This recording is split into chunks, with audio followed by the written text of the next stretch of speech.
ദൈവത്തിൻ്റെ വലിയ തിരുനാമത്തിൻ്റെ മാത്രം ഉണ്ടാവട്ടെ. കർത്താവിൽ പ്രിയ സഹോദരങ്ങളെ, മലങ്കര ഓർത്തഡോക്സ് സഭ കാതോലിക്കേറ്റ് പുനഃസ്ഥാപനത്തിൻ്റെ 100ാമത് വർഷം സമുചിതമായ രീതിയിൽ ലോകമെമ്പാടുമുള്ള മലങ്കര സഭയുടെ ഇടവകളിൽ ആഘോഷിച്ചുകൊണ്ടിരിക്കുന്ന കാലഘട്ടമാണ്. ഈ 2012 Bahrain Saint Mary's Indian Orthodox cathedral വളരെ ഉചിതമായ രീതിയിൽ ഈ ആഘോഷങ്ങളിൽ പങ്കുചേരുകയും ഇടവക തലത്തിൽ വിവിധ ആഘോഷ പരിപാടികൾ സംഘടിപ്പിക്കുകയും ചെയ്തിട്ടുണ്ട്.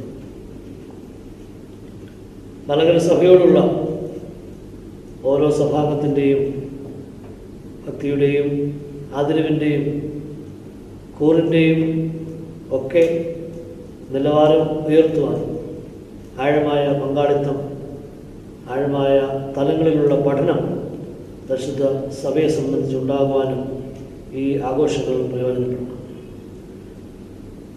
ഏതൊരു പ്രസ്ഥാനത്തിൻ്റെയും ഏതൊരു വംശത്തിൻ്റെയും ജാതിയുടെയും രാജ്യത്തിൻ്റെയും ഭാഷയുടെയും സംസ്കാരത്തിൻ്റെയും ഒക്കെ ചരിത്രം വളരെ പ്രധാനപ്പെട്ടതാണ്. ഭാരതത്തിൻ്റെ ചരിത്രം പഠിക്കുകയും മനസ്സിലാക്കുകയും ചെയ്തുകൊണ്ട്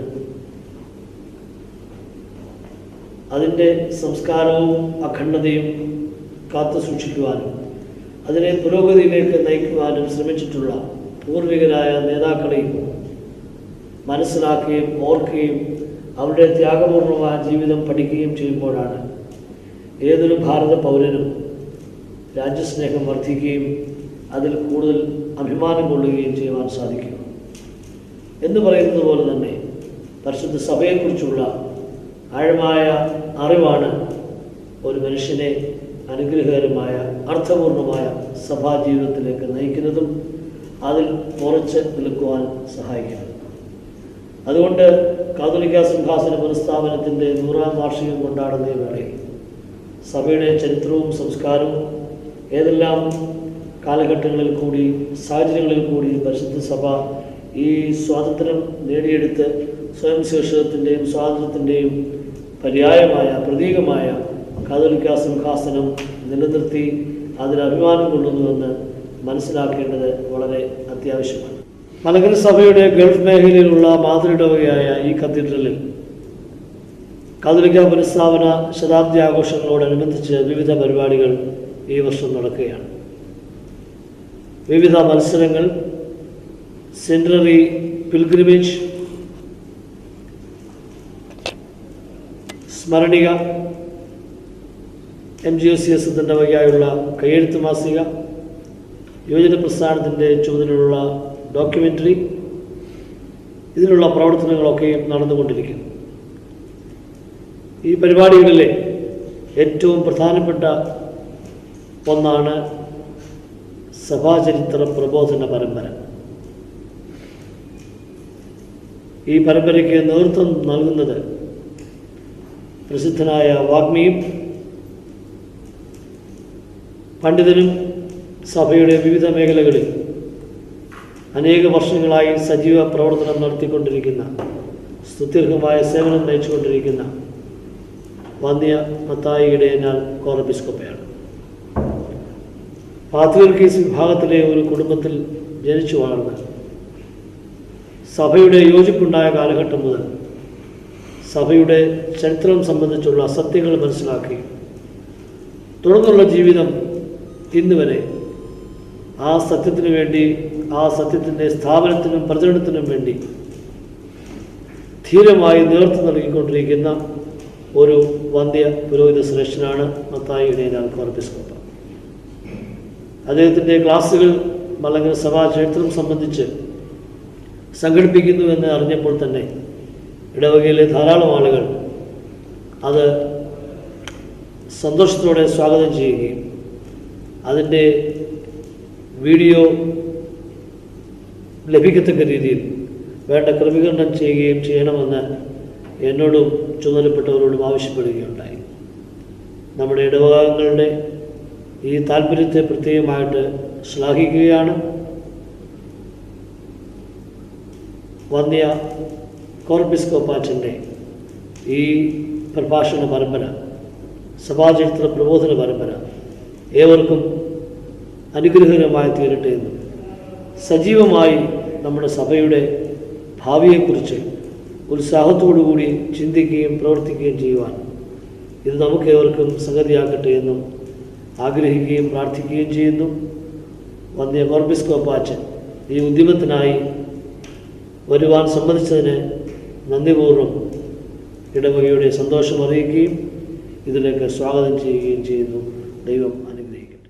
ഈ 4 ദിവസങ്ങൾ നമുക്ക് സഭാചരിത്രത്തിലെ ഒരു സത്യാന്വേഷണത്തിൻ്റെ ദിവസങ്ങളായി ദൈവം മാറ്റി തന്നിരിക്കുകയാണ്.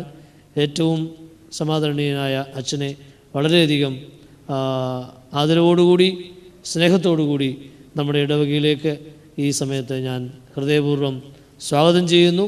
നമ്മുടെ ഈ 4 ദിവസത്തെ സമ്മേളനം ദൈവനാമത്തിൻ്റെ മഹത്വത്തിനായിട്ടും സഭയുടെ ശ്രേഷ്ഠതയ്ക്കുമായി തീരട്ടെ എന്ന് പ്രത്യേകമായിട്ട് ആശംസിക്കുകയും പ്രാർത്ഥിക്കുകയും ചെയ്യുന്നു. അച്ഛനെ ഒരിക്കൽ കൂടി ഞാൻ സ്വാഗതം ചെയ്യുന്നു.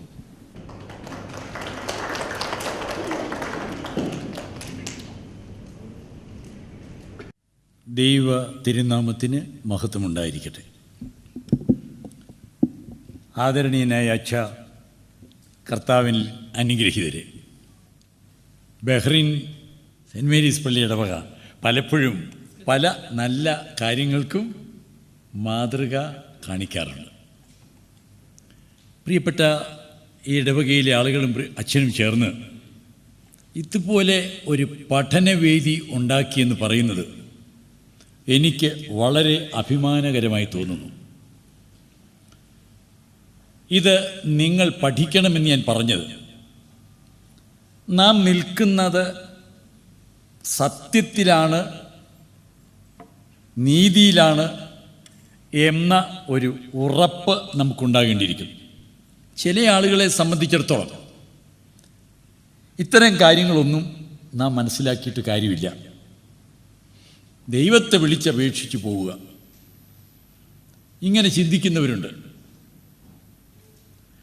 നമ്മുടെ പലരുടെയും കുടുംബ ചരിത്രങ്ങൾ ഇപ്പോൾ പുസ്തക രൂപത്തിലൊക്കെ എഴുതി പ്രസിദ്ധം ചെയ്യുന്നുണ്ട്.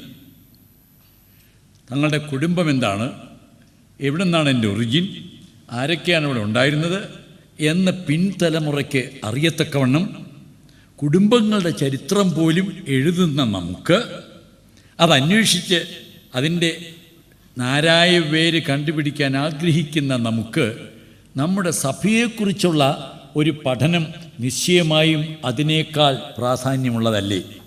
പ്രത്യേകിച്ചും അതിനെ ചോദ്യം ചെയ്യുന്ന അവസരത്തിൽ 1 മണിക്കൂർ സമയം കൊണ്ട് ഇതിൻ്റെ പ്രാരംഭമായി ചില കാര്യങ്ങൾ പറയാനാണ് ഞാൻ ആഗ്രഹിക്കുന്നത്. നാളെ അതിൻ്റെ അടുത്ത ഭാഗത്തേക്ക് നമുക്ക് കടക്കാം. പാരമ്പര്യവും വിശ്വാസവും ലഭ്യമായിരിക്കുന്ന ചരിത്ര അറിവുകളും സംബന്ധിച്ച് നമുക്ക് മനസ്സിലാകുന്നത് കർത്താവിൻ്റെ ശിഷ്യനായ മാർത്തോമാ ശ്ലീഹായാണ് ഭാരതത്തിൽ ക്രിസ്തു മതത്തിന് വിത്തിട്ടത്. ഇതൊരു തർക്കവിഷയമാണ്. എന്നാൽ നാം അങ്ങനെ വിശ്വസിക്കുന്നു.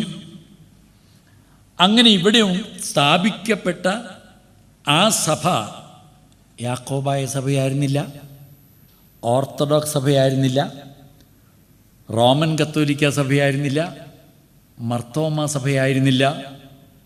മാർത്തോമാ ശ്ലീഹ സ്ഥാപിച്ച സഭ, ആ സഭയെ എങ്ങനെ വിളിക്കാം? ക്രിസ്തീയ സഭയാണ്. അതിന് ഇത്തരത്തിലുള്ള പേരുകളൊന്നും അന്ന് വേണ്ടി വന്നില്ല.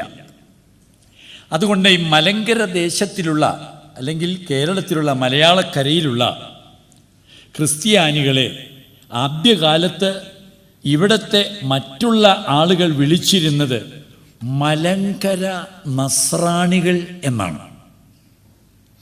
നസ്രയനായ യേശുവിൻ്റെ പിൻഗാമികൾ എന്ന അർത്ഥത്തിലാണ് നസ്രാണികൾ എന്നറിയപ്പെടാൻ തുടങ്ങിയത്. നിങ്ങളുടെ പലരുടെയും ആധാരം, പഴയ ആധാരങ്ങൾ, വീടിൻ്റെ നിങ്ങളുടെ പറമ്പിൻ്റെയൊക്കെ ആധാരം എടുത്താൽ ഇപ്പം ഇല്ല.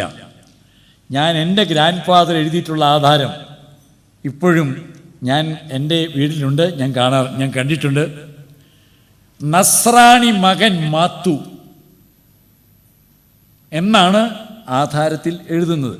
പിന്നെ ജാതി ഇല്ലാതെയാക്കിയത് കൊണ്ടാണ് നമ്മിൽ നിന്ന് ആ പ്രയോഗം അകന്നുപോയി. നിങ്ങൾ ചിലർ കണ്ടിട്ടുണ്ടോ? കണ്ടിട്ടില്ലേ?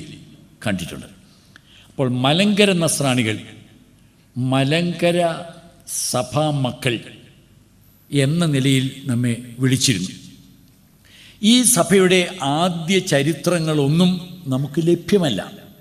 AD 52 മുതലുള്ള ചരിത്രങ്ങൾ നമുക്കൊരിക്കലും ലഭ്യമാകത്തക്കവണ്ണം ചരിത്രം എഴുതി വയ്ക്കുന്ന രീതിയോ അതിനെ സൂക്ഷിക്കുന്ന രീതിയോ ഈ കിഴക്കൻ രാജ്യത്ത്, ഇന്ത്യ പോലുള്ള രാജ്യത്ത് നിലവിലിരുന്നില്ല. ഇതിന് ഏറ്റവും കൂടുതൽ താല്പര്യം കാണിക്കുന്നത് പടിഞ്ഞാറൻ രാജ്യത്തുള്ള ചരിത്രകാരന്മാരാണ്, അല്ലേ? നമ്മുടെ രാജ്യത്തെ ചരിത്രങ്ങളൊന്നും തന്നെ നമുക്ക് ലഭ്യമല്ല. ഇങ്ങനെ കാലം മുന്നോട്ട് പോകുന്നു. ലോകത്തിൻ്റെ വിവിധ ഭാഗങ്ങളിൽ ക്രിസ്തീയ സഭയിൽ പലതരത്തിലുള്ളതായ വിഭാഗീയതകൾ ഉണ്ടായിട്ടുണ്ട്. ആദ്യത്തെ 3 സുന്നഹദോസുകൾ കഴിഞ്ഞ് 451 കൽക്കദൂന്യ എന്ന സ്ഥലത്ത് വെച്ച് നടന്ന സുന്നഹദോസിൽ വെച്ച് ക്രിസ്തീയ സഭ വിഭജനം തുടങ്ങുകയാണ്. അത് വിശ്വാസത്തിൻ്റെ ചില തർക്കങ്ങളുടെ പേരിലാണ്. അങ്ങനെ മാർപ്പാപ്പായുടെ കീഴിൽ കത്തോലിക്ക സഭ സംജാതമായി. മറ്റെല്ലാ ആളുകളും ഓർത്തഡോക്സ് സഭകൾ എന്ന് അറിയപ്പെടാൻ തുടങ്ങി. കത്തോലിക്ക സഭ പിന്നീട് പത്രോസ്ലീഹായുടെ അധികാരമെടുത്ത് മാർപ്പാപ്പ സാർവത്രിക സഭയുടെ തലവനാണ് എന്ന് അവകാശപ്പെടാൻ തുടങ്ങി. പോർച്ചുഗീസുകാരുടെയും മറ്റും ശക്തി കൊണ്ടും ഭരണ നേതൃത്വം കൊണ്ടും മാർപ്പാപ്പായുടെ അധികാരങ്ങൾ കൂടുതൽ രാജ്യവ്യാപകമാക്കാൻ അവർക്ക് സാധിക്കുകയും ചെയ്തു. എന്നാൽ ഓർത്തഡോക്സ് സഭകൾ പ്രാദേശിക സഭകളാണ്. കത്തോലിക്ക സഭ എവിടെയുണ്ടെങ്കിലും റോമൻ കാത്തലിക് ചർച്ച് എന്നാണ് ഇതിനെ വിളിക്കുന്നത്. നിങ്ങൾ നോട്ടിങ്ങനെ എഴുതി പോയാൽ മതി. എന്നാൽ ഓർത്തഡോക്സ് സഭകൾ അങ്ങനെയല്ല. നമ്മൾ കേൾക്കാറുണ്ടല്ലോ എത്യോപ്യൻ ഓർത്തഡോക്സ് ചർച്ച്. എവിടുത്തെ സഭയാണത്? എത്യോപ്യയിലെ. Armenian Orthodox church, Russian Orthodox church, Syrian Orthodox church, ഇതെല്ലാം പ്രാദേശിക സഭകളാണ്. ആ സഭകൾ സ്വതന്ത്രമായി അതാത് ദേശത്ത് നിലനിൽക്കുകയാണ്. വേദപുസ്തകത്തിൽ അപ്പോസ്തല പ്രവൃത്തികളുടെ പുസ്തകം കഴിഞ്ഞാൽ റോമാസഭ കാണാം. റോമർക്ക് എഴുതിയ ലേഖനം റോമാസഭ. പിന്നെ നമ്മൾ കാണുന്നു കോരിന്ത്യ സഭ, ഗലാത്യ സഭ, എഫേസ്യ സഭ. ഇതെല്ലാം ഓരോ പ്രദേശങ്ങളാണ്. കോരിന്ത്യ സഭ റോമാസഭയുടെ കീഴിലായിരുന്നോ? ഗലാത്യ സഭ എഫേസ്യ സഭയുടെ കീഴിലായിരുന്നോ? അങ്ങനെ കീഴിലായിരുന്നില്ല. പ്രാദേശികമായി ക്രിസ്തീയ സഭകൾ രൂപം കൊണ്ടപ്പോൾ ആ സഭകൾക്കെല്ലാം ആ ദേശത്തിൻ്റെ പേര് വന്നു, അതിൻ്റെ ഭരണ സംവിധാനവും ഉണ്ടായി. അങ്ങനെ ഇവിടെ സ്ഥാപിക്കപ്പെട്ട ഈ സഭ മലയാള ദേശത്തുള്ള മലങ്കര സഭ എന്ന് അറിയപ്പെട്ടു. എന്താണ് ഇവിടെ സംഭവിച്ചതെന്ന് വളരെ ചുരുക്കമായി ഞാൻ പറയുന്നു. കാരണം ഇതെല്ലാം ഇൻട്രൊഡക്ഷൻ ഭാഗം മാത്രമാണ്.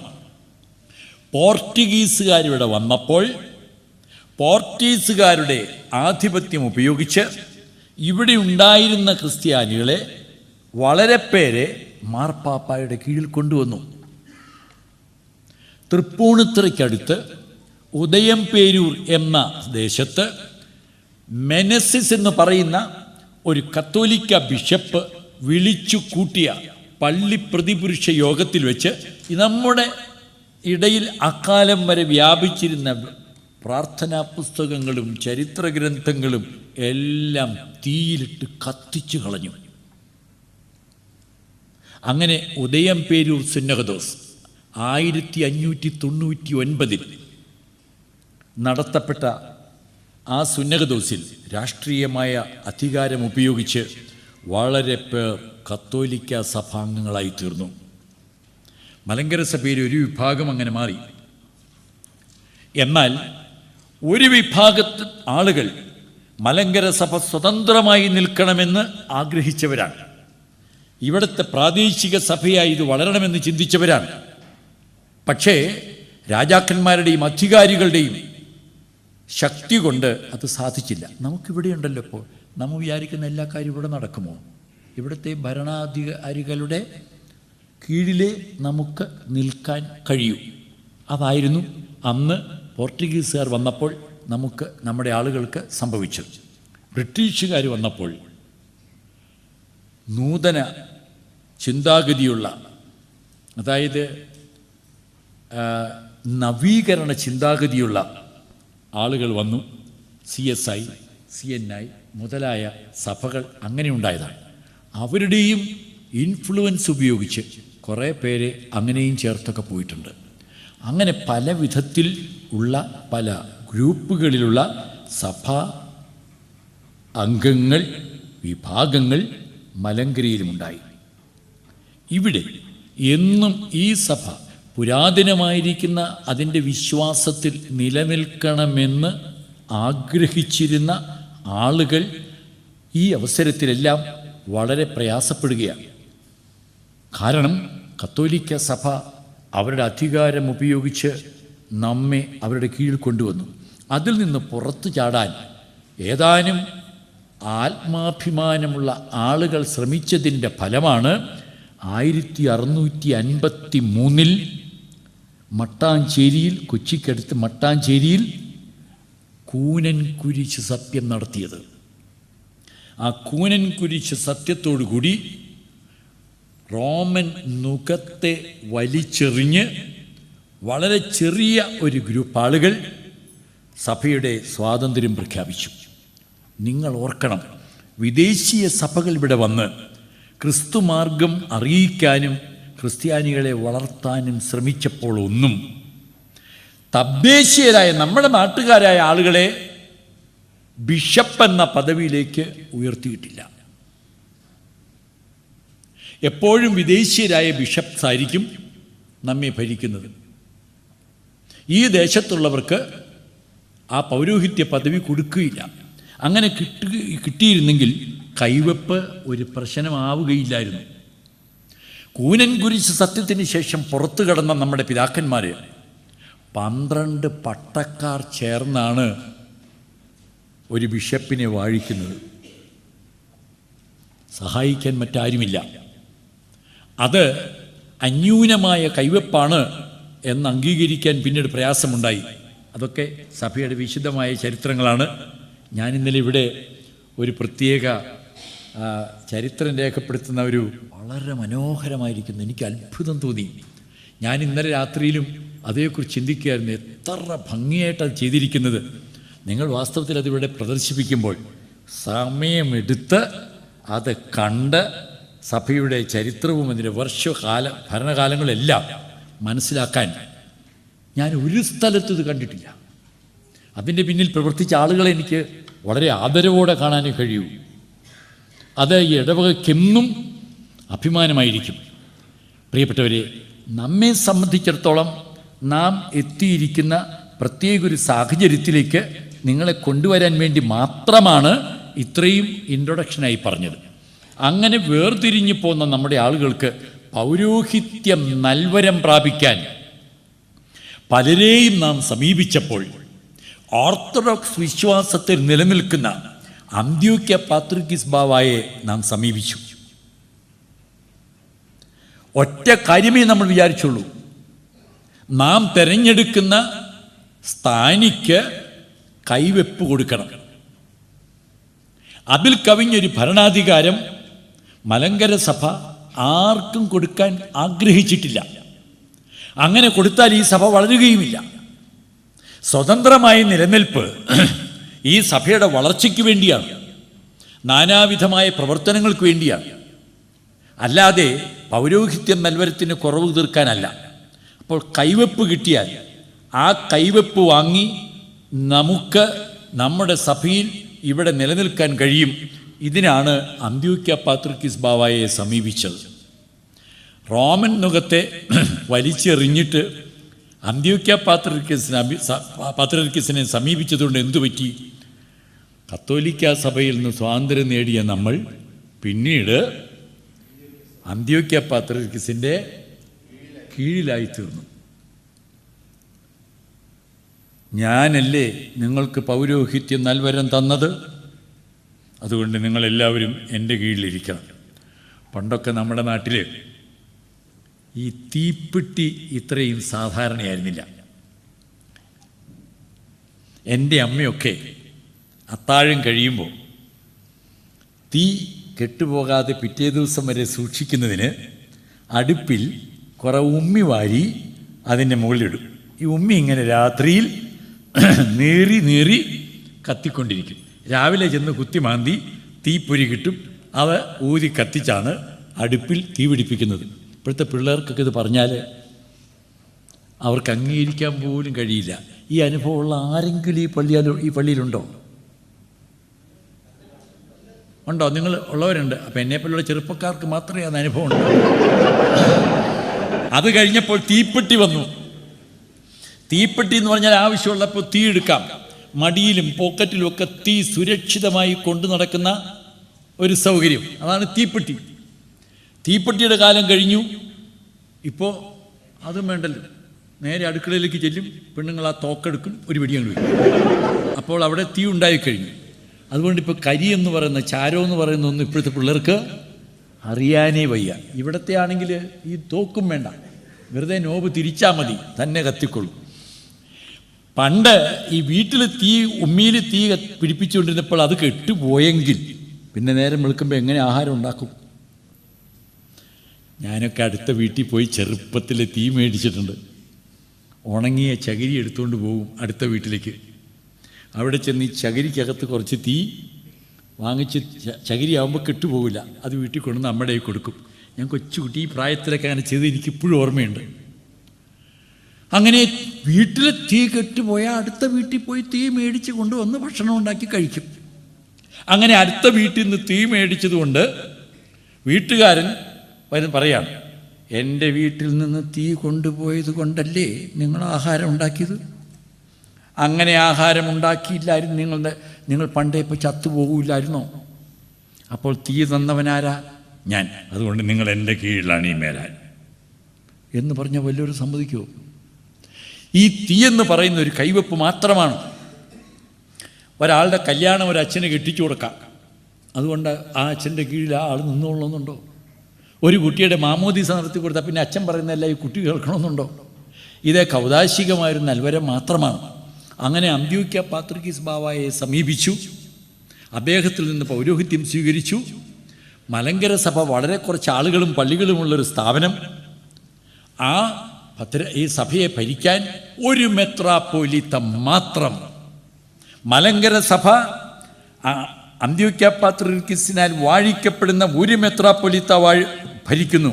ആ മെത്രാപ്പൊലീത്തയെ വിളിക്കുന്നത് ആർക്കെങ്കിലും പറയാമോ? മലങ്കര മെത്രാപ്പൊലീത്ത. ഒറ്റ ഒരു മെത്രാച്ചൻ, ഒറ്റ ഭദ്രാസനം, പള്ളികൾ, ആളുകൾ, തെക്കും വടക്കുമായിട്ട് അങ്ങനെ പോവുകയാണ്. ഇങ്ങനൊരു കൊച്ചു സഭ ഇവിടെ രൂപം കൊണ്ടു. ആ ഒരു മെത്രാപ്പൊലീത്തയുടെ കീഴിൽ അഭിമാനമുള്ള നമ്മുടെ പിതാക്കന്മാർ വളർന്നു വന്നു. ഇങ്ങനെ അന്ത്യോക്യ പാത്രിക്കീസ് ബാവയുടെ കീഴിൽ വളരുമ്പോൾ പാത്രിക്കീസ് ബാവയ്ക്ക് ഇഷ്ടമില്ലാത്ത ആളുകളെ മുടക്കും, മാറ്റും. ഈ സഭ വളരുന്നില്ല, പാത്രിക്കീസിൽ നിന്നുള്ള ശല്യമാണ്, ഇതിൽ നിന്ന് രക്ഷപ്പെടണമെങ്കിൽ ആ അടിമത്വത്തിൽ നിന്ന് രക്ഷപ്പെട്ടാലേ പറ്റൂ എന്നൊക്കെ ചിന്തിക്കുന്നുണ്ട്. പക്ഷെ എന്താ വഴി? പാത്രിക്കീസ് കൊടുക്കണ്ടേ? ഇങ്ങനെ മുന്നോട്ട് പോകുന്ന അവസരത്തിൽ ഇനിയുള്ള ചരിത്രമാണ് നിങ്ങൾ എഴുതി പഠിക്കേണ്ടത്. 1875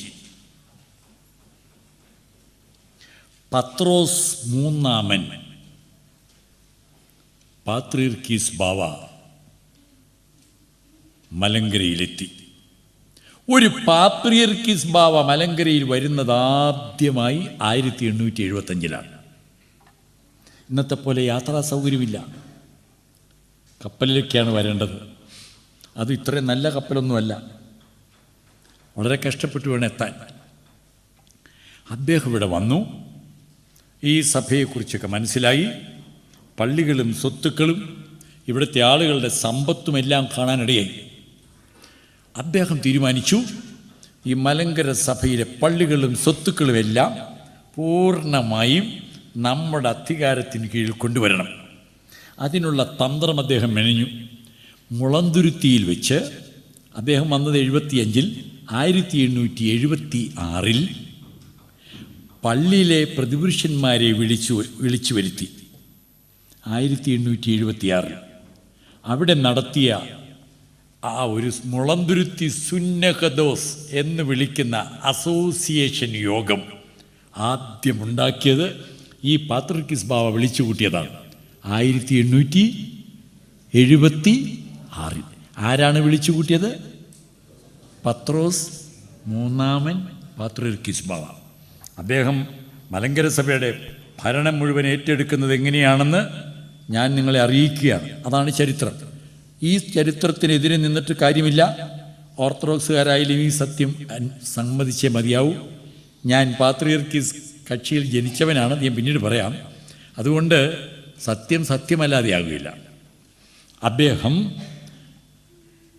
അന്നത്തെ മലങ്കര മെത്രാപ്പോലീത്തായോട് മലങ്കര സഭയുടെ പള്ളികളും സ്വത്തുക്കളും ഒക്കെ എൻ്റെ പേരിലേക്ക് എഴുതി തന്നാൽ മതി, പിന്നെ ഇവിടെ ആരും ഒരു കുഴപ്പമുണ്ടാക്കില്ല എന്ന് അറിയിക്കുകയുണ്ടായി. നമ്മുടെ ആളുകൾ കൊടുക്കുമോ? മർത്തോമ കാര്യക്കട്ട കേസ് പറഞ്ഞാൽ പള്ളിക്കൊന്നും സ്വത്തുക്കൾക്കൊന്നും കേസ് വരില്ല, എല്ലാം നമ്മുടെ പേരിലേക്ക് എഴുതിയാൽ മതി. ലൗകിക അധികാരവും കൂടെ വേണം. മലങ്കര മെത്രാപ്പൊലീത്ത അത് കൊടുക്കാൻ തയ്യാറായില്ല. പാത്രീർക്കീസ് ബാവ എന്തു ചെയ്തെന്നറിയാമോ? ഒന്നായി ഒരു ഭദ്രാസനമായി നിന്നിരുന്ന മലങ്കര സഭയെ 7 ഭദ്രാസനങ്ങളായിട്ട് അങ്ങ് തിരിച്ചു ഒറ്റയടിക്ക്. അത് 7 തെക്കുന്ന് തുടങ്ങാം. കൊല്ലം, തുമ്പമൺ, നിരണം, കോട്ടയം, കൊച്ചി, കണ്ടനാട്, അങ്കമാലി. ഇങ്ങനെ 7 ഭദ്രാസനങ്ങളായി. ഇവിടെ എത്ര മെത്രാപ്പൊലീത്തമാരുണ്ട് ഇപ്പോൾ? ഒരാൾ. 7 ഭദ്രാസനമായി തിരിക്കുമ്പോൾ എത്ര പേര് വേണം? 7 പേര് വേണം. അങ്ങനെ 7 പേരെ വേണമെന്ന് പാത്രീർക്കീസ് ബാവ തീരുമാനിച്ചു. ഒരു തെരഞ്ഞെടുപ്പോ യാതൊന്നുമില്ല. തനിക്കിഷ്ടപ്പെട്ട 4 പേരെ ആദ്യം പാത്രീർക്കീസ് ബാവ മെത്രാപ്പൊലീത്തമാരാൻ വാഴിച്ചു. ഉടനെ നമ്മുടെ ആളുകൾ ചെന്ന് പാത്രീർക്കീസ് ബാവയോട് പറഞ്ഞു, പൊന്നു തിരുമേനി ഇങ്ങനെ വാഴിക്കല്ലേ, ഒരു മെത്രാച്ചനെ പോറ്റാൻ ഞങ്ങൾക്ക് പ്രയാസമാണ്. ഇപ്പം 4 വാഴിച്ചൊറ്റയടിക്ക്. ഇപ്പം എത്രയായി ആകെ? ഇനി വാഴിക്കല്ലേ, ചതിക്കല്ലേ, ഞങ്ങളെങ്ങനെ ഇവരെ പോറ്റും? ഇവർക്ക് സൗകര്യങ്ങളൊക്കെ വേണ്ടേ? പാത്രീർക്കീസ് ബാവ അത് കേട്ടു. 1 മാസം കഴിഞ്ഞപ്പോൾ പിന്നെയും 2 പേരെ വാഴിച്ചു, വടക്കൻ പറവൂർ പള്ളിയിൽ വെച്ച്. പ്രിയപ്പെട്ടവരെ, 2 കാര്യം പാത്രീർക്കീസ് ബാവ ചെയ്തു. ഒന്നായിരുന്ന മലങ്കര സഭയെ 7 ഭദ്രാസനങ്ങളായി തിരിച്ചു. ഭരണ സൗകര്യാർത്ഥം എന്നാണ് പറഞ്ഞതെങ്കിലും എന്തായിരുന്നു ഉദ്ദേശം? ഡിവൈഡ് ആൻഡ് റൂൾ, വിഭജിച്ച് ഭരിക്കുക. അതിലെ മെത്രാച്ചന്മാരിൽ നിന്ന് ഈ ലൗകിക അധികാരം എഴുതി വാങ്ങുക. ഇതായിരുന്നു പാത്രീർക്കീസ് ബാവ ഉദ്ദേശിച്ച കാര്യം. വിശുദ്ധ കുർബാനയിൽ നമ്മളിങ്ങനെ ചൊല്ലുന്നത്, പട്ടക്കാരൻ ചൊല്ലുന്നത് നിങ്ങൾ കേട്ടിട്ടുണ്ടാവും. കർത്താവേ, ഞങ്ങൾക്ക് ഉപദ്രവവും നഷ്ടവും വരുത്തുന്ന സകലത്തെയും ഗുണകരവും ലാഭകരവുമായി വേഗത്തിലും എളുപ്പത്തിലും നീ വ്യത്യാസപ്പെടുത്തി തരണമേ. പാത്രീർക്കീസ് ബാവ ചെയ്തത് നമുക്ക് വലിയ ഉപകാരമായി. കാലക്രമേണ 4 പേരെ വാഴിച്ചു, പിന്നെ 2 പേരെയും കൂടെ വാഴിച്ചു. അങ്ങനെ രണ്ടുപേരെ രണ്ടാമത് വാഴിക്കില്ലേ എന്ന് പറഞ്ഞിട്ട് പിന്നെയും വാഴിച്ച ആ രണ്ടുപേരിൽ ഒരാളാണ് പരിമല തിരുമേനി. നിങ്ങൾക്കറിയാമോ ഈ സത്യം? ഇന്ന് മലങ്കര സഭയുടെ ഏറ്റവും വലിയ ഭാഗ്യം എന്താണ്? പരിമല തിരുമേനി ഉണ്ടായി എന്നുള്ളതാണ്. ഇന്ന് മലങ്കര സഭയെ 10-30 പരം ഭദ്രാസനങ്ങളായി തിരിക്കാൻ കാരണം ദോഷകരമായി ചെയ്ത ഒരു കാര്യം നമുക്ക് നന്മയായി തീർന്നതാണ്. അതുപോലെ ഞാൻ ഇന്ന് പറയും, ഞാൻ ചിന്തിക്കുകയായിരുന്നു, നിങ്ങൾ എന്തുകൊണ്ട് ഈ സഭയുടെ ചരിത്രം പഠിക്കാൻ ഇന്നിവിടെ കൂടി? നമുക്കൊരു പ്രശ്നം വന്നപ്പോൾ പഠിക്കുവാൻ നിങ്ങൾ തയ്യാറായി. ഇത് ദൈവം ചെയ്യുന്ന നന്മയാണ്. ഇങ്ങനെ ഒരു സന്ദർഭം ഉണ്ടായിരുന്നു, നമ്മളിത് പഠിക്കുമായിരുന്നു. അപ്പോൾ എല്ലാം നന്മയ്ക്കാണ്. ദൈവത്തിന് ഇതിൻ്റെ പിന്നിലൊരു പദ്ധതിയുണ്ട് പ്രിയപ്പെട്ടവരെ. അങ്ങനെ പരിമല തിരുമേനിയെ വാഴിച്ചതുകൊണ്ട് എന്തു സംഭവിച്ചു? പാത്രിർക്കീസ് ബാവ 7 ഭദ്രാസനങ്ങളായി തിരിച്ചു, 6 പേരെ പുതുതു വാഴിച്ചു. മലങ്കര മെത്രാപ്പൊലീത്ത ഒരാളുണ്ട്, അങ്ങനെ 7 മെത്രാപ്പൊലീത്തമാർ.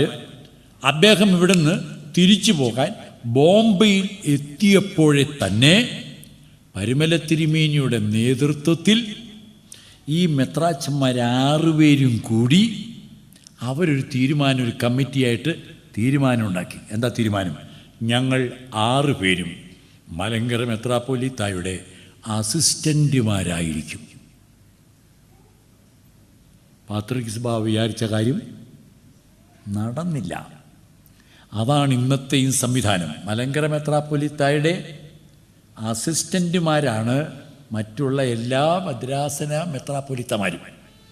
മലങ്കര സഭയിലെ ഭദ്രാസനങ്ങൾ മലങ്കര മഹാ ഇടവകയുടെ യൂണിറ്റുകളാണ്. അവരെല്ലാം മലങ്കര മെത്രാപ്പൊലീത്തായുടെ അസിസ്റ്റന്റുമാരായത് അന്നെടുത്ത തീരുമാനത്തിൻ്റെ ആ ചുവട് പിടിച്ചാണ്. പാത്രിർക്കീസ് ബാവ 1876 ഈ കാര്യങ്ങൾ ചെയ്ത് ഇവിടുന്ന് തിരിച്ചുപോയി. ഇനിയത്തെ ചരിത്രം നിങ്ങൾ പഠിക്കണം. 1895 അദ്ദേഹം കാലം ചെയ്തു. ആര്? പത്രോസ് മൂന്നാമൻ. ഇനി അടുത്തൊരു പാത്രിർക്കീസിനെ തിരഞ്ഞെടുക്കണം. പ്രിയപ്പെട്ടവരെ, ഇവിടെ ഒരു കാര്യം നാം ഓർക്കണം. നമ്മുടെ ജനസംഖ്യയുടെ ഒരു ചെറിയ ശതമാനം മാത്രമാണ് അന്ത്യോക്യ പാത്രിർക്കീസിൻ്റെ കീഴിൽ അവിടെയുള്ള വിശ്വാസികൾ. പക്ഷേ പാത്രിയർക്കീസിനെ തിരഞ്ഞെടുക്കുന്നത് അവരുടെ ഇടയിൽ നിന്നാണ്. പാത്രിയർക്കീസിനെ വോട്ട് ചെയ്യുന്നത് അവർ മാത്രമാണ്. നമ്മുടെ മെത്രാപ്പൊലീത്തമാർക്ക് പാത്രിയർക്കീസ് ആകാൻ അവകാശമില്ല, സ്ഥാനാർത്ഥിത്വം പാടില്ല, വോട്ടവകാശമില്ല. ഇങ്ങനെ ഒരു സംവിധാനം ലോകത്തെവിടെയെങ്കിലും ഉണ്ടോ? അവർ തെരഞ്ഞെടുക്കും, അവർ വാഴിക്കും. ആ വാഴിക്കുന്ന പാത്രിയർക്കീസ് നമ്മൾ തെരഞ്ഞെടുത്ത് വാഴിച്ചവനെ മുടക്കും, മാറ്റും. നമ്മൾ പട്ടികജാതിയാ. ഇങ്ങനൊരു ഒരു സ്ഥിതിവിശേഷം നിങ്ങൾ വളരെ ഗൗരവത്തിൽ കാണണം. ആകമാന കത്തോലിക്ക സഭയുടെ പരമാധ്യക്ഷനാണ് മാർപ്പാപ്പ. പക്ഷെ മാർപ്പാപ്പയാകാൻ ഏതൊരു കർദിനാളിനും അവകാശമുണ്ട്. വോട്ട് കിട്ടിയാൽ മതി. ഇന്ത്യക്കാരൻ ഒരു കർദിനാളിന് വോട്ട് കിട്ടിയാൽ അദ്ദേഹം മാർപ്പാപ്പയാകും. അങ്ങനെ എല്ലാവർക്കും വോട്ട് ചെയ്യാൻ അവകാശമുള്ള, ഏതൊരാൾക്കും സ്ഥാനാർത്ഥിയാൻ അവകാശമുള്ള ഒരു ഭരണ നേതാവ് തലപ്പത്ത് വരുന്നത് നമുക്കും സ്വീകരിക്കാം. ഇത് സിറിയാക്കാർ തിരഞ്ഞെടുക്കും, സിറിയാക്കാർ വാഴിക്കും. ആ പാത്രിയർക്കീസ് മലങ്കര സഭയിലെ ആളുകളെ മുടക്കുകയും മാറ്റുകയും ചെയ്യുന്നൊരു സ്ഥിതിവിശേഷം നമ്മൾ അനുഭവിക്കേണ്ടി വന്നു. അവർക്ക് ഇഷ്ടമുള്ളവരെ വാഴിക്കാം, ഇഷ്ടമുള്ളവരെ മുടക്കാം. ഈ സ്ഥിതിവിശേഷം 895 പത്രോസ് പാത്രിർക്കീസ് ബാവ കാലം ചെയ്തു. ഇനിയത്തെ കഥ നിങ്ങൾ ശരിക്കും കേൾക്കണം. പിന്നീട് പാത്രിയർക്ക സ്ഥാനത്തേക്ക് 2 പേര് മത്സരിച്ചു. മത്സരമാണ്. പേരെഴുതി വയ്ക്കാം. അബ്ദുൽ മിശിഹ ഒരാളുടെ പേര്, രണ്ടാമത്തെ ആളുടെ പേര് അബ്ദുള്ള. പേര് കേൾക്കുമ്പോൾ മുസ്ലിമാണെന്ന് തോന്നും. നല്ല ഓർത്തഡോക്സുകാരാണ്, ഒരു കുഴപ്പമില്ല. അബ്ദുൽ മിശിഹായ്ക്ക് 6 വോട്ടും അബ്ദുള്ളയ്ക്ക് 5 വോട്ടും കിട്ടി. മെത്രാച്ചന്മാരുടെ വോട്ട് 11 പേരേ ഉള്ളൂ. സ്വാഭാവികമായി ആര് പാത്രിർക്കീസാകണം? അബ്ദുൽ മിശിഹ പാത്രിർക്കീസാകണം. അങ്ങനെ അബ്ദുൽ മിശിഹ പാത്രിർക്കീസായി 1895. അബ്ദുള്ള തോറ്റുപോയി.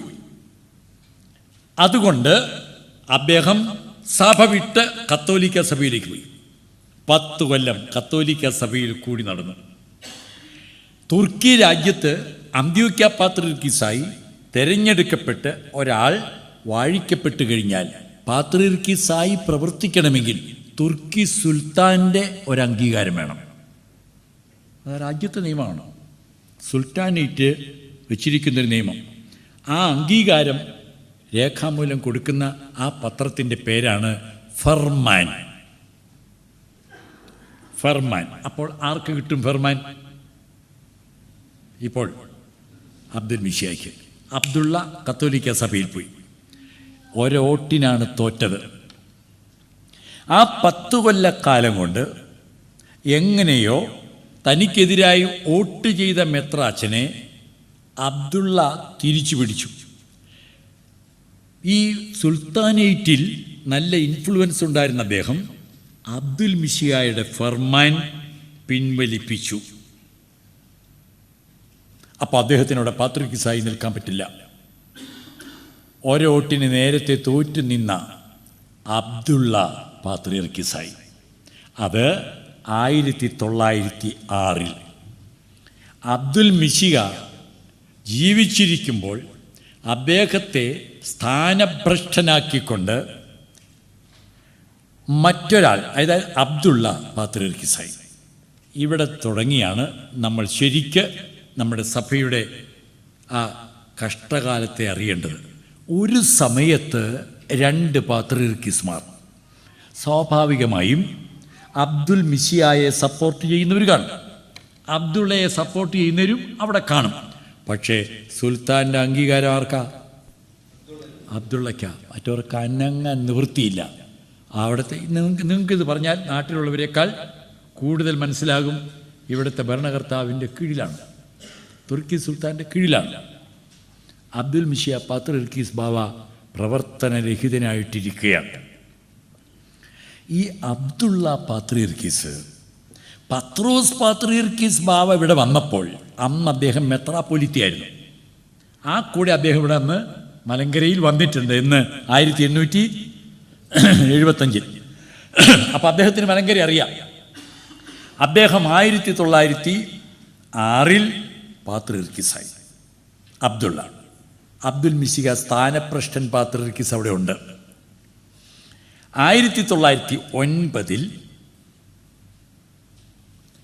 അബ്ദുള്ള പാത്രിർക്കീസ് ബാവ മലങ്കര സഭയിലേക്ക് വന്നു.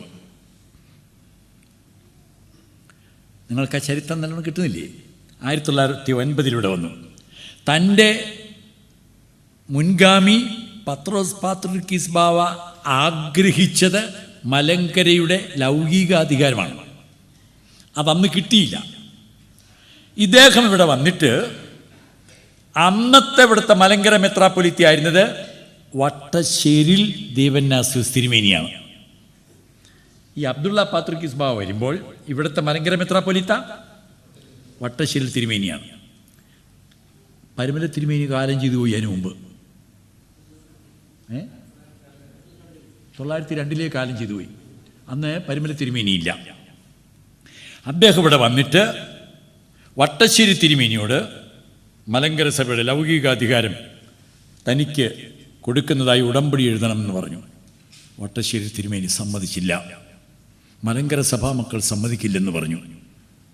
ഉടനെ തന്നെ ആലുവായിൽ ഞാനിപ്പോൾ ചുമതല വഹിക്കുന്ന തൃക്കുന്നത്ത് സെമിനാരിയിൽ വടക്കൻ പ്രദേശത്തുള്ള പള്ളികളിൽ നിന്ന് ഈ അബ്ദുള്ള പാത്രിർക്കീസ് ബാവ പ്രതിനിധികളെ വിളിച്ചു വരുത്തി ഒരു അസോസിയേഷൻ യോഗം നടത്തുകയാണ്.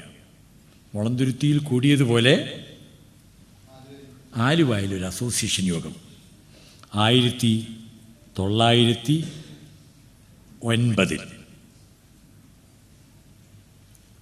അവിടെ വെച്ച് മോർ കുറിലോസ് എന്ന ഒരു മെത്രാപ്പൊലിത്തായെ മലങ്കര മെത്രാപ്പൊലീത്തയായി നിയമിച്ചുകൊണ്ട് അബ്ദുള്ള പാത്രിക്കീസ് ബാവ കൽപ്പന കൊടുത്തു. വട്ടശ്ശേരി തിരുമേനിയെ മുടക്കി മാറ്റുകയും ചെയ്തു. എന്തൊരു ക്രൂരമാണെന്ന് ഓർക്കണം. ആ മുടക്ക് കൽപ്പന നിങ്ങൾ ആരെങ്കിലും വായിച്ചാൽ അത്ഭുതമാണ്. വട്ടശ്ശേരി തിരുമേനിയെ മുടക്കാൻ എന്താ കാര്യം? സഭയുടെ പ്രമാണങ്ങൾക്കും ആചാരങ്ങൾക്കും അനുസരണമില്ലാത്തവനായിട്ട് നടക്കുന്നവനാണ്, മറ്റത് മറിച്ചതൊക്കെ പറഞ്ഞാൽ മുടക്കിയേക്കണം. ഒരു കാര്യമില്ല. ആകെ പറയാവുന്ന ഒരു കാര്യം അതിൽ പറഞ്ഞിട്ടുള്ളത്, വട്ടശ്ശേരി തിരുമേനിക്കൊരു കുറ്റമായി പറഞ്ഞിട്ടുള്ളത് കൈവറയുണ്ടെന്നാണ്. വട്ടശ്ശേരി തിരുമേനിക്ക് പ്രായപ്പോൾ കൈവറയുണ്ടായിരുന്നു, പ്രായമായപ്പോൾ. അതൊരു കാരണമാണ് മുടക്കാൻ.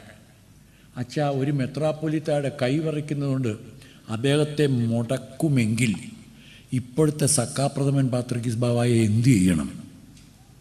എഴുന്നേറ്റ് നിൽക്കാൻ പാടില്ല, ദിവസം കൊണ്ട് ഡയാലിസ് ചെയ്ത ആളാണ്. ലോകത്താരെങ്കിലും കേട്ടിട്ടുണ്ടോ? ഒരു കാരണം എഴുതിയിരിക്കുന്നതാണ്. ബാക്കിയുള്ള കാരണം ഒരു കാരണവും നമുക്ക് മനസ്സിലാവില്ല. അങ്ങനെയാണ് ഇങ്ങനെയാണ് വെറുതെ പടപ്പേ തല്ലുന്നതല്ലാതെ ഒരു കാരണം പറഞ്ഞിട്ടുള്ളത് കൈവറയുണ്ടെന്നതാണ്. അദ്ദേഹത്തെ മുടക്ക് വകവച്ചില്ല. മലങ്കര സഭയിൽ എന്തുണ്ടാവുന്നു? മുടക്കപ്പെട്ട ഒരു മലങ്കര മെത്രാപ്പൊലീത്ത അല്ലേ? ആരാത്? അബ്ദുള്ള പാത്രിക്കീസ് വാഴിച്ച കൂറിലോസ് എന്ന് പറയുന്ന മറ്റൊരു മലങ്കര മെത്രാപ്പൊലീത്ത. ഇപ്പം എത്ര മലങ്കര മെത്രാപ്പൊലീത്തമാരുണ്ട്? 2 പേര്. അങ്ങനെ 9 ഇവിടെ വന്ന ഈ അബ്ദുള്ള പാത്രിക്കീസ് ബാവ 1911 2 കൊല്ലം കഴിഞ്ഞ് ഇവിടുന്ന് തിരിച്ച് അദ്ദേഹത്തിൻ്റെ ആസ്ഥാനത്തേക്ക് പോയി. ഈ മുടക്കും വാഴ്ചയും കഴിഞ്ഞ് അദ്ദേഹം തിരിച്ചുപോയി. ഒരു കാര്യം ഇപ്പോൾ തന്നെ നിങ്ങൾ ഓർത്തിരിക്കുന്നത് നല്ലതാണ്. 906 പാത്രിയർക്കീസായി, 909 ഇവിടെ വന്നു, 11 തിരിച്ചുപോയി. അദ്ദേഹം കാലം ചെയ്തത് 15 915 കാലം ചെയ്യുന്നത് വരെ അദ്ദേഹം ആ സ്ഥാനത്തെത്തിയിട്ടില്ല. അത് നിങ്ങളുടെ മനസ്സിലിരിക്കട്ടെ. 915 കാലം ചെയ്യുന്നത് വരെ അബ്ദുള്ള പാത്രിക്കീസ് ബാവ അദ്ദേഹത്തിൻ്റെ ആസ്ഥാനത്ത് എത്തിച്ചേർന്നിട്ടില്ല. നിങ്ങൾ ശരിക്കും ഓർത്തിരിക്കേണ്ട കാര്യമാണ്. ഏതായാലും 911 അദ്ദേഹം ഇവിടുന്ന് പോയപ്പോൾ അബ്ദുൽ മിഷിയ പാത്രിക്കീസ് ബാവ അവിടെ നിന്ന് ഇങ്ങോട്ട് വന്നു. അദ്ദേഹം എന്നാ വന്നത്?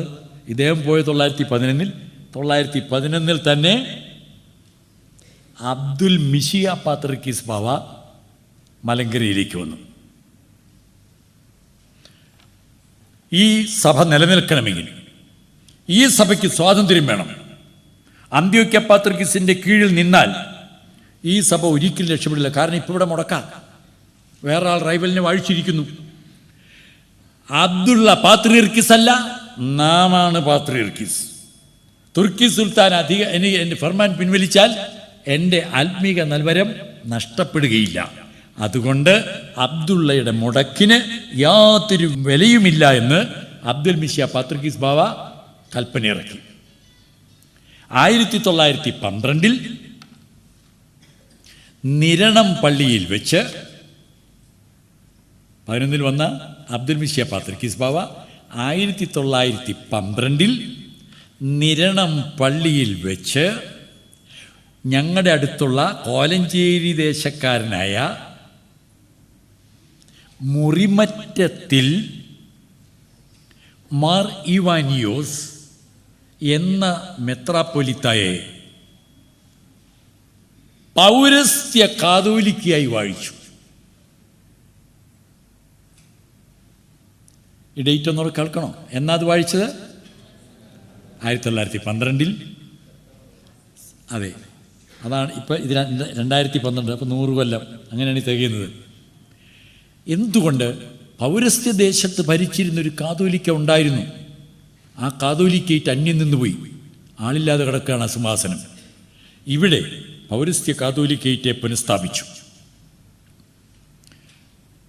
ഈ മുറിമറ്റത്തിൽ ഈവാനിയോസ് തിരുമേനിയെ അദ്ദേഹം വാഴിച്ചുകൊണ്ട് അബ്ദുൽ മിഷിയ പാത്രിക്കീസ് ബാവ കൽപ്പന ഇറക്കി. 2 കൽപ്പനകൾ. ആ കൽപ്പനകളിൽ പറഞ്ഞിട്ടുള്ള കാര്യങ്ങളുടെ നക്ഷൻ ഞാൻ അക്കമിട്ട് പറയുകയാണ്. അബ്ദുൽ മിശിയ പാത്രിക്കീസ് ബാവ പുറപ്പെടുവിച്ച കൽപ്പനയിൽ പറയുന്ന പ്രധാനപ്പെട്ട പോയിൻറ്റ്സ് ഞാൻ അക്കമിട്ട് പറയുകയാണ്. നിങ്ങളത് അങ്ങനെ തന്നെ എഴുതിയെടുക്കണം. ഇതെല്ലാം സുപ്രീം കോടതിയിൽ ഹാജരാക്കിയ കൽപ്പനകളുടെ കോപ്പിയിൽ സുപ്രീം കോടതി ജഡ്ജിമെൻറ്റിലുള്ളതാണ്. 1, മാർത്തോമാ ശ്ലീഹായുടെ സിംഹാസനത്തിലേക്ക് അദ്ദേഹത്തിൻ്റെ പിൻഗാമിയായി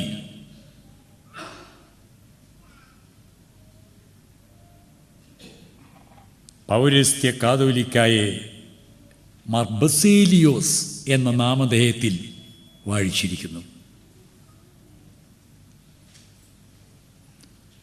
ഏത് സിംഹാസനം? മാർത്തോമാ ശ്ലീഹായുടെ സിംഹാസനം.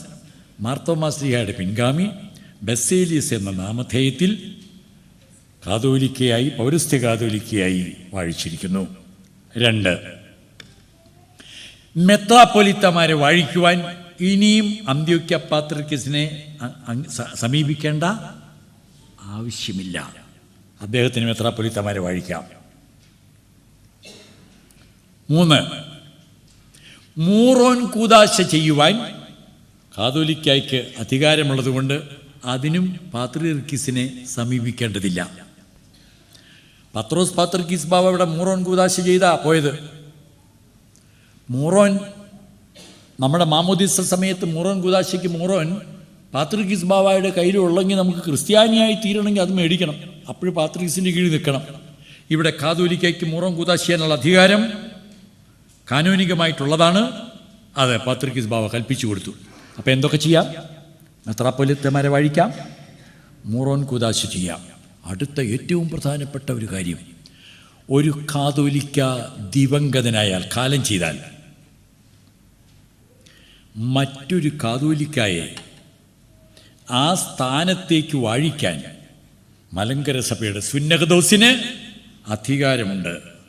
മറ്റാർക്കും അതിനെ തടയാൻ അവകാശമില്ല.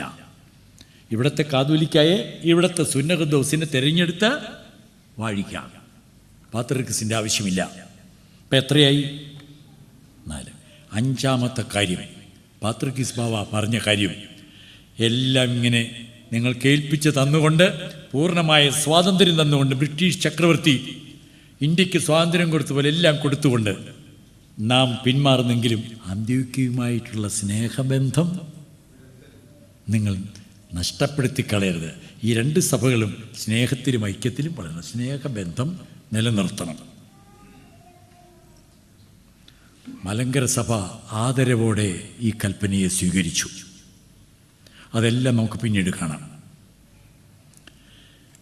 അപ്പോൾ അബ്ദുൽ മിശിയ പാത്രിക്കീസ് ബാവ വാഴിച്ച കാതോലിക്കേറ്റ്, ആ കാതോലിക്കായുടെ കീഴിൽ നിൽക്കുന്ന മലങ്കര മെത്രാപ്പൊലീത്ത വട്ടശ്ശേരിൽ തിരുമേനി. അപ്പോൾ കാതോലിക്ക ഒരാൾ പാത്രിയർക്കീസിനെ പോലെ, ഭരണം മലങ്കര മെത്രാപ്പൊലീത്താക്കി.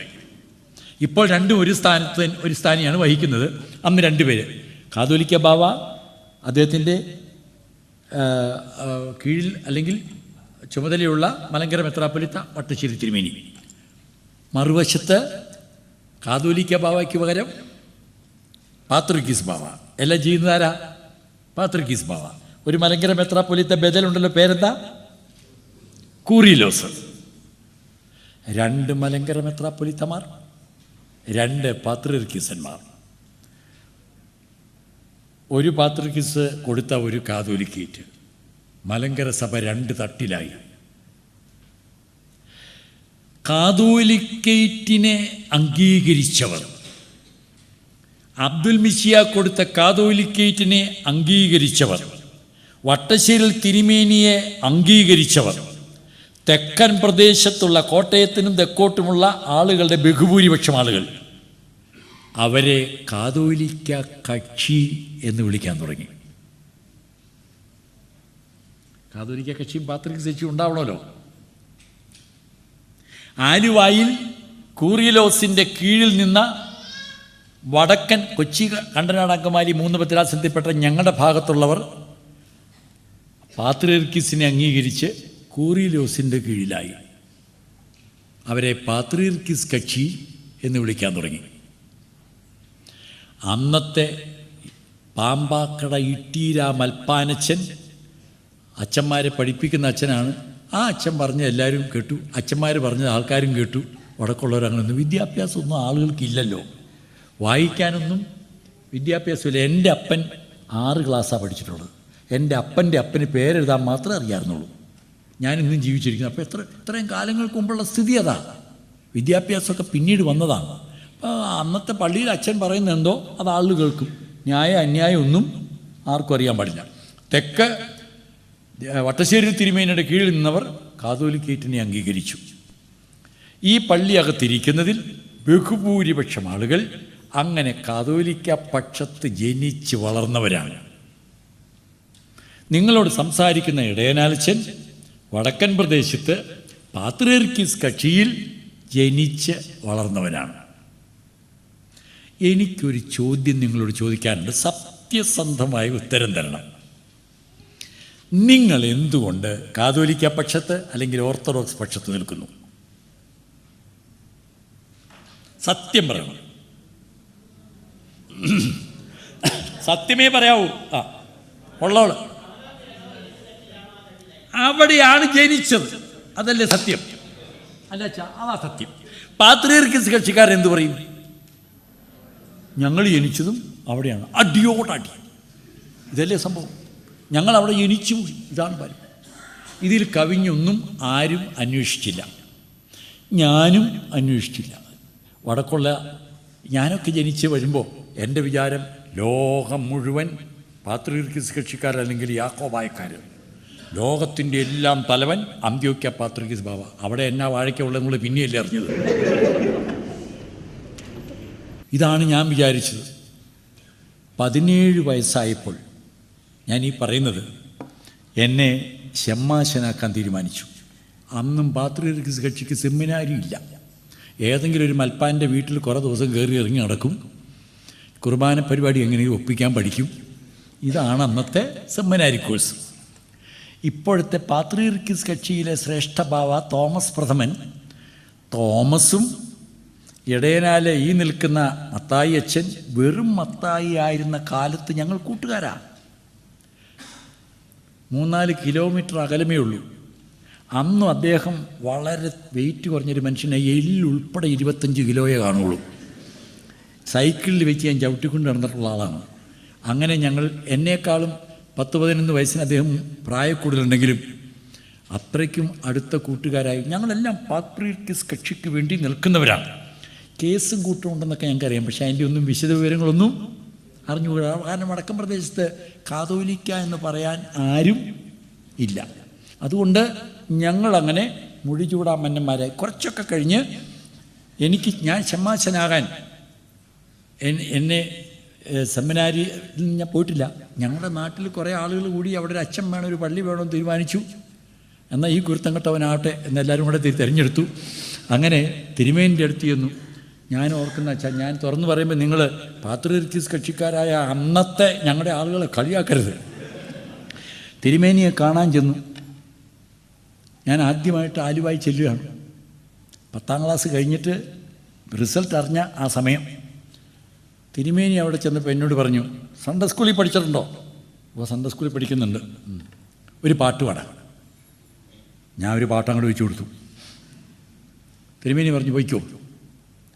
15 ദിവസം കഴിഞ്ഞപ്പോൾ എൻ്റെ വീട്ടിലൊക്കെ ഒരാൾ പറയാം പട്ടം തരാൻ തീരുമാനിച്ചിരിക്കുക, ചമ്മാച്ചനാക്കാൻ. ഞാൻ എനിക്കതിനെക്കുറിച്ച് അറിയാൻ പാടില്ല. ഞാൻ എൻ്റെ അനുഭവം പറഞ്ഞു. ഞാൻ ഈ പള്ളിക്കകത്തുനിന്നല്ലേ പറഞ്ഞത്. വേറൊരു ചെമ്മാച്ചന് പട്ടം കൊടുക്കുന്നുണ്ട്. ആ ചെമ്മാച്ചൻ്റെ അപ്പൻ എൻ്റെ വീട് അന്വേഷിച്ച് വരികയാണ്. ആ ചെമ്മാച്ചന് കൊടുക്കുമ്പോൾ എനിക്കും കൂടെ തന്നേക്കാം. കാലം ചെയ്ത അങ്കമാലി ഭദ്രാസനത്തിൻ്റെ പാത്രീർക്കീസ് കക്ഷിയിലെ വയലിപ്പറമ്പിൽ ഗ്രിഗോറിയോസ് തിരുമേനിയാണ് വിളിക്കുന്നത്. എനിക്ക് പട്ടയാക്കണമെന്ന് പറഞ്ഞാൽ എന്താണെന്നറിയാൻ പാടില്ല, കുപ്പായ എവിടെ ഉണ്ടാക്കണമെന്ന് അറിയാൻ പാടില്ല, തൊപ്പി എവിടെ കിട്ടുമെന്ന് അറിയാൻ പാടില്ല. ഞാൻ എൻ്റെ ഈ കൂട്ടുകാരൻ ഈ തോമസ് പ്രഥമൻ തിരുമേനി, അന്ന് അദ്ദേഹം ചെമ്മാച്ചനാണ്. എന്നേക്കാൾ 6 മാസം മുമ്പ് അദ്ദേഹം ചെമ്മാച്ചനായി. അദ്ദേഹത്തോട് ചോദിച്ച് തയ്യൽക്കാരൻ്റെ അടുത്ത് പോയി തുണിയൊക്കെ എടുത്ത് തയ്പ്പിച്ച് ചെന്നു. സംഗതിയൊക്കെ ഫിറ്റ് ചെയ്ത് പോന്നു. യാതൊരു വിവരവും ഇല്ല. ഞാനങ്ങനെ ചെമ്മാച്ചനായത് 1958 ജനുവരി മാസത്തിലാണ്. എനിക്കൊരു ബോധവുമില്ല. എനിക്ക് ഈ കക്ഷിയെക്കുറിച്ച് അറിയാൻ പാടില്ല. എനിക്കറിയാവുന്നത് എന്തു തന്നെയായാലും ദൈവത്തിൻ്റെ ഒരു തീരുമാനമാണെന്ന് വിചാരിക്കുന്നു. എട്ടും പൊട്ടും അറിയാത്ത എന്നെ ചെമ്മാച്ചനാക്കി. അങ്ങനെ മലങ്കര സഭയിൽ ഞാനും ഒരു കുപ്പായക്കാരനായി. എൻ്റെ കാലുവരവിൻ്റെ ഗുണം കൊണ്ടായിരിക്കും ഈ സഭയിലേക്ക് ആ കൊല്ല സുപ്രീം കോടതി കേസ് വിധിച്ചത്. 2 മലങ്കര മെത്രാപ്പൊലീത്തമാരുണ്ടായി 1912. മലങ്കര സഭയുടെ ഭരണത്തിന് വേണ്ടി കേസ് തുടങ്ങി. കോടതി വേണമല്ലോ തീരുമാനിക്കാൻ.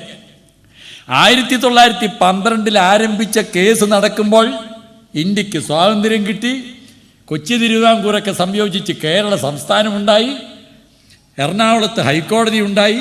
അവിടെയെല്ലാം കേസ് കഴിഞ്ഞ് ഇന്ത്യയുടെ പരമോന്നത നീതിന്യായ പീഠം സുപ്രീം കോടതിയിൽ കേസെത്തിയിരിക്കുകയാണ്. ഇതേക്കുറിച്ച് ഞങ്ങൾക്കൊന്നും അറിവില്ല. കേസ് നടക്കുന്നു.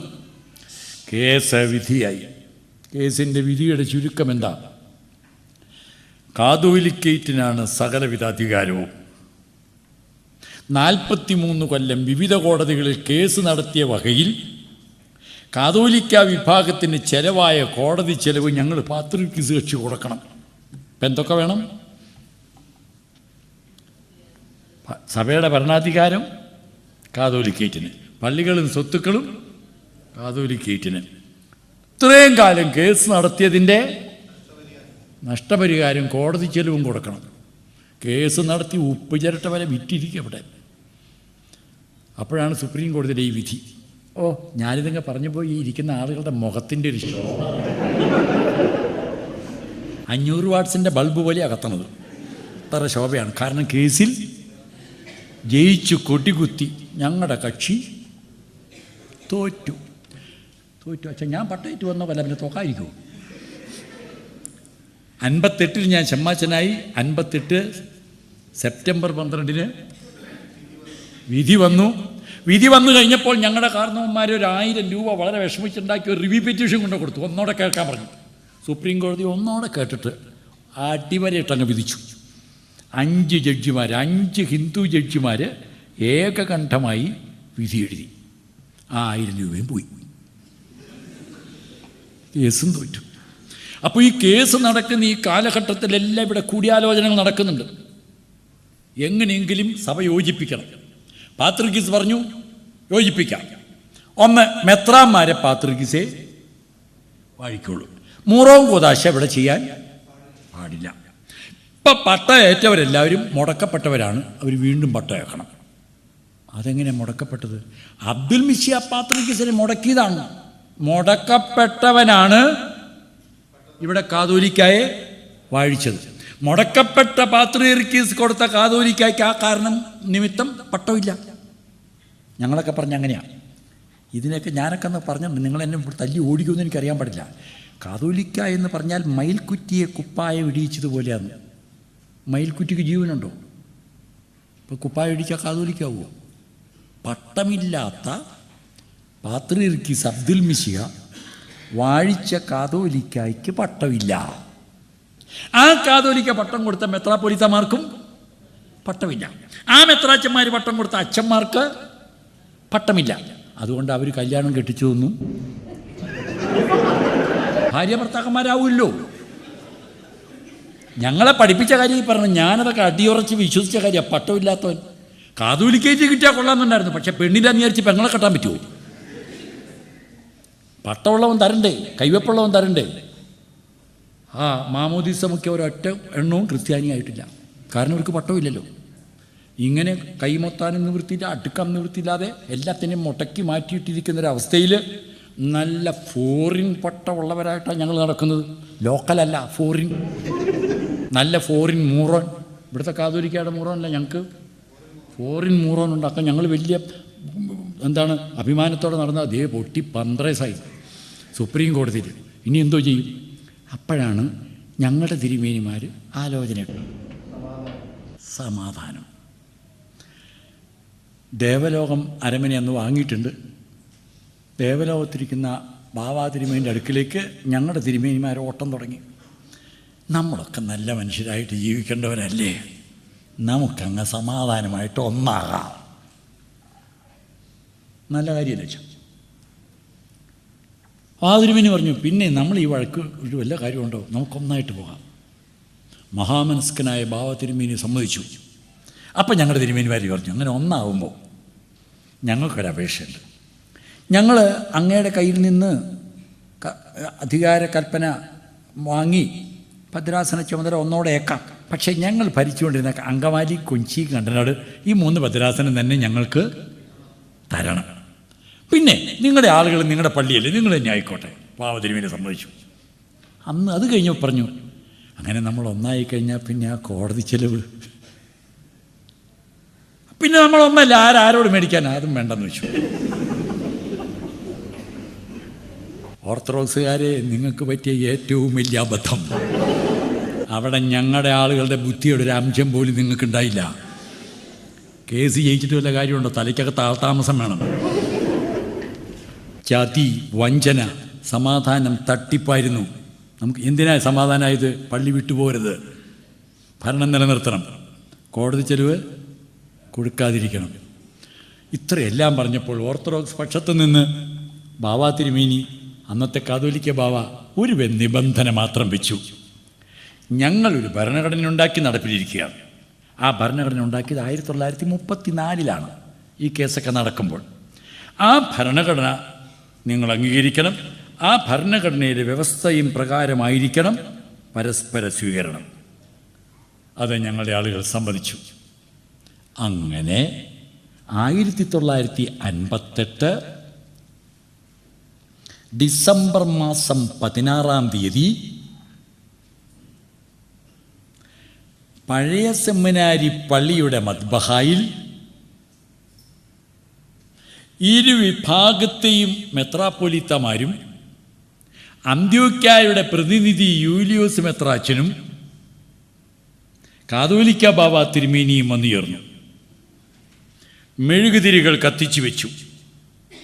പ്രാർത്ഥനാപൂർവം പാത്രിയർക്കീസ് ബാവ കാതോലിക്ക ബാവയെയും അദ്ദേഹത്തിൻ്റെ കീഴിലുള്ള മെത്രാപ്പൊലീത്തമാരെയും വൈദികരെയും ജനങ്ങളെയും സ്വീകരിക്കുന്ന കൽപ്പന, കൺകണ്ടീഷണലായി സ്വീകരിക്കുന്ന കൽപ്പന കാതോലിക്ക ബാവയ്ക്ക് കൊടുത്തു, അന്ത്യോക്യ പ്രതിനിധി വഴി. 1934 ഭരണഘടനയ്ക്ക് വിധേയരായി പാത്രിയർക്കീസിനെയും മെത്രാപ്പൊലീത്തമാരെയും വൈദികരെയും സ്വീകരിക്കുന്ന കൽപ്പന കാതോലിക്ക ബാവ പാത്രിയർക്കീസ് ബാവയുടെ പ്രതിനിധിക്കും കൈമാറി.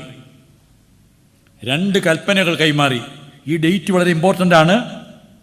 1958 ഡിസംബർ 16-ാം തീയതി പ്രാർത്ഥനാപൂർവം മദ്ബഹായിൽ തിരികത്തിച്ചു വെച്ച് ഈ കൽപ്പനകൾ കൈമാറി. ദിഗന്ധങ്ങളെ പ്രകമ്പനം കൊള്ളിക്കുന്ന കഥനാവെടി മുഴങ്ങി. ദീർഘകാലമായി വഴക്ക് നിലനിന്നിരുന്ന മലങ്കര സഭ ഒന്നായി ഭരണഘടന പ്രകാരം. അപ്പോൾ ഒരു കാതോലിക്കയ്ക്ക് ഭരണഘടന, സംവിധാനം, association, managing committee, working committee എല്ലാം ഉണ്ടാവുകയാണ്. ഞങ്ങളുടെ 3 തിരുമേനിമാർ അങ്കമാലി, കൊച്ചി, കണ്ടനാട്, ഈ 3 തിരുമേനിമാരും ഈ സ്വീകരണ സന്ദർഭത്തിൽ അവിടെ ഉണ്ടായിരുന്നു. സഭ യോജിച്ചു. ഇനി ഇത്രയും കാലം ഞങ്ങൾ പറഞ്ഞിരുന്നത് എന്താ പറഞ്ഞിരുന്നത്? കാതോലിക്കയ്ക്ക് പട്ടമില്ല, ഒറ്റയെണ്ണം ക്രിസ്ത്യാനിയല്ല, കല്യാണം കെട്ടിച്ചൊന്നും ഭാര്യയും ഭർത്താവും ആയില്ല എന്നൊക്കെ പറഞ്ഞ് നടന്ന് ഞങ്ങൾ എന്ത് ചെയ്യും ഒന്ന് ആലോചിച്ച് നോക്കി. ഒറ്റ നിമിഷം കൊണ്ട് വെറുതെ നടന്ന പെണ്ണും ചെറുക്കനൊക്കെ ഭാര്യയും ഭർത്താവുമായി ഇല്ലേ? അതുവരെ ക്രിസ്ത്യാനി അല്ല എന്ന് പറഞ്ഞവരെല്ലാം ക്രിസ്ത്യാനിയായി. പട്ടമില്ലെന്ന് പറഞ്ഞ അച്ഛന്മാരെല്ലാം പട്ടമുള്ളവരായി. എന്തൊരത്ഭുതം! ഇതെങ്ങനെ അംഗീകരിക്കും? ഇടയനാലച്ഛൻ, ഞാൻ അച്ഛനായിട്ടില്ല, ജമ്മാച്ചനാണ്. അച്ഛാ, എനിക്ക് എൻ്റെ സംശയം അങ്ങ് വർദ്ധിക്കാൻ തുടങ്ങി. ഞാൻ തീരുമാനിച്ചു, ഒന്നുകിൽ 58 വരെ ഞങ്ങളോട് പറഞ്ഞത് കള്ളം, അല്ലെങ്കിൽ ഇപ്പം പറയുന്നത് കള്ളം. ശരിയല്ലേ? 58 വരെ പട്ടം ഇല്ല എന്ന് പറഞ്ഞത് കള്ളം. അതല്ലെങ്കിൽ ഇപ്പം പട്ടം ഉണ്ടെന്ന് പറയുന്നത് എന്താ നിങ്ങൾ മിണ്ടാത്തേ? രണ്ടും ഒരുപോലെ ശരിയാവൂ? എനിക്ക് പട്ടം തന്ന തിരുമേനിൻ്റെ അടുക്കിലേക്ക് ഞാൻ ചെന്നു. ചെമ്മാച്ചന എനിക്ക് പട്ടം തന്ന ആലുവാല തിരുമേനിയോട്, തിരുമേനി സഭ യോജിച്ചല്ലോ, ഇനി ഞാൻ എന്താണ് ചെയ്യേണ്ടത്? ഇനി എന്താ ചെയ്യേണ്ടത് ചോദിക്കാനല്ലോ, കോട്ടയത്ത് പോയി പഠിക്കണം. സെമിനാരി പഠിച്ചാലേ പട്ടം തരുള്ളൂ. ഇത്രയും കാലം ഈ മൽപ്പാൻ്റെ വീട്ടിൽ കയറി ഇറങ്ങിയാൽ മതിയായിരുന്നു. ഇനി സെമിനാരി പോയി പഠിച്ചാലേ പട്ടം തരുള്ളൂ. ഓ ശരി. അപ്പോൾ സെമിനാരി പഠിക്കാൻ പോകുമ്പോൾ അവരുടെ മെത്രാച്ചന്മാരും തെക്കുള്ള അച്ഛന്മാരും ഒക്കെ അവിടെ വരുമ്പോൾ ഞാൻ കൈമൊത്തണ്ടേ? കൈമൊത്തണം. കൈമൊത്താൻ അവർക്ക് പട്ടം ഉണ്ടോ? തിരുമേനി ചാരുകസേരയിൽ കിടക്കുകയാണ് അച്ഛാ. ഞാൻ മുമ്പിൽ നിന്ന് വളരെ വിനീതനായി ചോദിക്കുന്നെങ്കിലും ചോദ്യം വിനയത്തോടെ ആണെങ്കിലും കത്തിക്കാളുന്ന ദേഷ്യം എൻ്റെ ഉള്ളിലുണ്ട്. ചെമ്മാച്ച ഒരു കുഴപ്പമില്ല, പൊയ്ക്കോ, പട്ടമൊക്കെ ഉണ്ട്. ഞാൻ ചോദിച്ചു, തിരുമേനി പോസ്റ്റ് ഓഫീസ് വഴി പട്ടം വരുമോ? ഞാൻ ചോദിച്ച ചോദ്യമാണ്. ഈ പള്ളിക്കകത്ത് പറയണേ അച്ഛൻ, നിങ്ങൾക്ക് ആർക്കെങ്കിലും ഉത്തരം പറയാമെങ്കിൽ പറയണം. പാത്രിക്കീസുകാരോട് ചോദിക്കണേ ചോദ്യം. അന്ത്യോക്യ പാത്രിക്കീസ് ബാവ ഒരു കൽപ്പന അവിടെ നിന്ന് ഇങ്ങോട്ട് അയച്ചു. അന്ത്യോക്യ പ്രതിനിധിയായിട്ടിരിക്കുന്ന യൂലിയസ് ബാവയ്ക്ക് അതാണ് കൈമാറിയത്. പട്ടം പോസ്റ്റ് ഓഫീസ് വഴി വരുമെന്നാണ് ഞാൻ ചോദിച്ചത്. വരുമോ? നിങ്ങൾ പറ, വരുമല്ലോ? വരില്ല. അപ്പോൾ എൻ്റെ തിരുമേനി പറഞ്ഞു, അച്ഛാ പട്ടമില്ല എന്ന് പച്ച കള്ളം പറയേണ്ടി വന്നതാണ്. അതെന്താ? കേസ് ജയിക്കണമെങ്കിൽ അങ്ങനെ നുണ പറയണമെന്ന് വക്കീലന്മാർ പറഞ്ഞു, കോടതിയിൽ നുണ പറഞ്ഞു, ആളുകളെയും അങ്ങനെ പറഞ്ഞു നിർത്തേണ്ടി വന്നു. ഒരു കുറവുമില്ല, പട്ടത്വ നൽവരത്തിന് ഒരു കുറവുമില്ല. എൻ്റെ തിരുമേനി പാത്രിക്കീസ് ബാവായും തിരുമേനിയൊക്കെ ഇത്രയും കാലം പറഞ്ഞത് കള്ളമായിരുന്നോ? ഉടനെ തിരുമേനിയോട് പതുക്കെ ഇങ്ങനെ ചിരിച്ചുകൊണ്ട് ചോദിച്ചു, അപ്പനും അമ്മയും കൂടെ തമ്മിൽ തെല്ലുമ്പോൾ അമ്മ അപ്പനെ കാലാന്ന് വിളിക്കും, കാലനായിട്ടാണോ?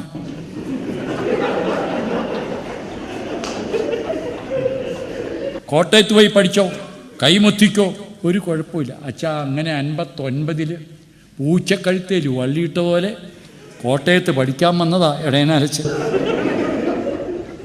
നാണം കെട്ട് അന്ന് വരെ പറഞ്ഞതെല്ലാം വിഴുങ്ങി പഠിക്കാൻ ചെന്നു. പഠനം കഴിഞ്ഞു. ഞാൻ അച്ഛനായി. എൻ്റെ പഴന്തോട്ടത്തിൽ പള്ളി ഉണ്ടായിരുന്നില്ല, ഒരു പള്ളിയൊക്കെ ഉണ്ടാക്കി സമാധാനമായി സഭ പോവുകയാണ്. 12 കൊല്ലം കഴിഞ്ഞു. 1958 തുടങ്ങി 12 കൊല്ലം കഴിയുമ്പോൾ 1970, 12 കൊല്ലവും 8 ദിവസവും കഴിഞ്ഞപ്പോൾ പാത്രിക്കീസ് ബാവായുടെ കൽപ്പന, 203 നമ്പർ കൽപ്പന, അന്ന് സ്വീകരിച്ച പാത്രിക്കീസ് ബാവ ഇപ്പോൾ എഴുതിയിരിക്കുന്നു, മാർ തോമാ ശ്ലീഹായ്ക്ക് പട്ടമില്ല.